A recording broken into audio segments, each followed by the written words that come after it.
สบายดี มื้อนี้แอดจะพามาเบิงวิธีการลงทะเบียนงานแลนด์ฮาล์ฟมาราธอนในวันที่26มิถุนายน2024นี้ขั้นตอนทำอิฐเข้ามาที่หน้า Facebook แล้วพิมพ์ค้นหามาราธอน626หลังจากเข้ามาเห็นหน้านี้แล้วเลื่อนลงมาจนกว่าจะเห็นหน้านี้แล้วกดเข้าที่เบิงเพิ่มเติม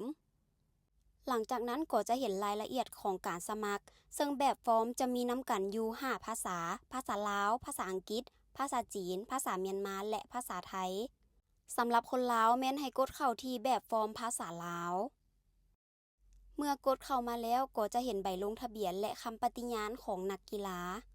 สำหรับคำปฏิญาณของนักกีฬาหรือว่านักแล่นแม่นให้อ่านอย่างละเอียดหลังจากนั้นก็ดาวน์โหลดแบบฟอร์มลงทะเบียนเมื่อดาวน์โหลดแล้วก็ให้เติมข้อมูลของตนเองใส่อย่างละเอียดประมาณนี้หลังจากเติมข้อมูลแล้วก็ให้ส่งใบสมัครตามเบอร์โทรที่ให้ในแบบฟอร์มเลยก็เป็นอันสำเร็จการลงทะเบียน